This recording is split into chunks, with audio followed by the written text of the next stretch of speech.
সীমান্ত, এদিকে মারমাছ, এই যে মারমাছের নাম নদী, এই তো সামনে, এই যে দেখা যাচ্ছে টাওয়ার এবং এই এলাকাটা, এটা পুরাটাই মারমাছ। আর এদিকে হলো বাংলাদেশ, দেখাও এদিকে বাংলাদেশ। তো আমরা এদিকে আসছিলাম আমাদের সোনা বাংলা পরিদর্শন করার জন্য। আমরা হবিগঞ্জ থেকে টেকনাফ আসছিলাম।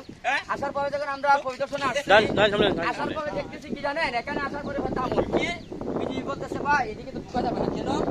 না, এদিকে ঢুকা যাবে না, এদিকে বর্ডার, এদিকে সামনে গেলে মারমারের যারা রক্ষী আছে তারা আমাদেরকে কিসের জন্য বলতেছে না, বাংলাদেশ সীমান্ত এদিকে। এই যে বার দিয়া বেড়া দিয়ে রাখছে, এই যে লেখা আছে সুন্দর করে লেখা আছে সামনে সীমান্ত, হ্যাঁ, জনসাধারণ প্রবেশ নিষেধ, 28 বিজিবি বিভাগ, মানে বিজিবি ক্যাম্প হলো এটা। এই যে এখানে দুটো ক্যাম্প আছে। আমরা কিছুক্ষণ আগে আমরা এই মুহূর্তে বিজিবির সাথে কথা বলেছি, ওনারা বলছেন যে না, এদিকে ঢোকা যাবে না, তো এই পর্যন্ত বাংলাদেশ শেষ সীমান্ত। একসাথে সফর আসছে আমাদের, আসলে কিন্তু আমরা খুব আনন্দ ভোগ করেছি। এখানে আসছি, বর্ডারে আসছি, আমাদেরকে যাইতে দেয় না, তো আমরা তবুও কিন্তু আমরা এখানে আসছি, আইসা তাদের সঙ্গে কথা বলেছি, আমাদেরকে এই সীমানা দিয়েছে। তা কি করবো, এখানে আমরা